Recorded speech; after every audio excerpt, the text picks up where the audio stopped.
Почитувани, неспособноста и арогантноста на СДСМ веќе почна да го зема цехот и да создава хаос и паника кај граѓаните. Имено, во текот на вчерашниот ден, целата македонска јавност беше сведок на паниката и стравот кој што се создаде кај граѓаните. Бевме сведоци како граѓаните панично на бензинските пумпи се обидуваа да ги наполнат своите резервоари и залихи поради стравот од драстичното покачување на цената на горивата. Токму неодговорното и несериозното однесување на владата предводена од СДСМ е директен виновник за големите гужви и колони кои што вчера се создадоа на бензинските пумпи широк Република Македонија. Очигледно игнорантскиот и незаинтересиран однос на владата влева огромна несигурност и недоверба кај граѓаните. Овчера е јасно дека народот повеќе ништо не ја верува на владата. Имено како пратеничка група на ВМРО ДПМН постојано предупредувавме дека ќе дојде до ова, но во СДСМ немаа слух и упорно тераа инат. Почитувани, до ова немаше да дојде и можеше да биде спречено само ако СДСМ се надминеше себе си и го прифатеше предлог законот за намалувањето на акцизите за горивата за 50%, кој што пратеничката група на ВМРО ДПМН и коалицијата го поднесе во собранието. Токму СДСМ и незините пратеници го одбија овој наш предлог и не сакаа да го спречат и да го ублажат драстичното покачување на цените на горивата. Да го прифатеа нашиот предлог на закон, во овој момент цената на бензинот ќе беше 13 денари поевтин, а цената на дизел горивото ќе беше 9,5 денари поевтин.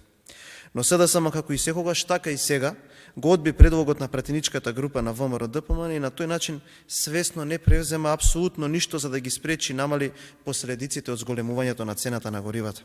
Тоа е вистинското лице на СДСМ. Тоа е ароганцијата и дрскоста на владиното мнозинство.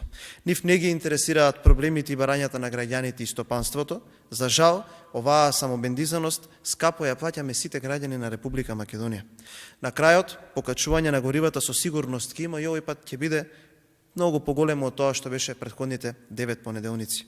Токму затоа уште еднаш ги повикуваме пратениците од власта да се надминат себе си и да го прифатат нашиот предлог со кој што ќе се ублажи престојното зголемување на цената на горивата.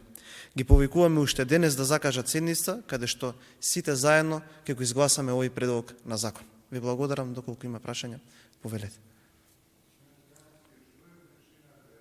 Некое образложение зашто вашиот предлог не го прифаќа владеачкото мнозинство? Доколку имаше можеби некој образложение, ќе најдевме логика во истото, немаше никакво образложение и токму заради тоа ние одлучивме преку оваа пресконференција да ги повикаме уште веднаш да закажат седница каде што ќе можеме овој закон да го изгласаме и да им помогнеме на граѓаните.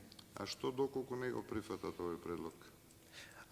Доколку не го прифатат овој предлог, сметам дека поскапувањето на цената на горивата дополнително ќе ги оптовари домаќинствата и компаниите, тоа нема да биде добро за никого.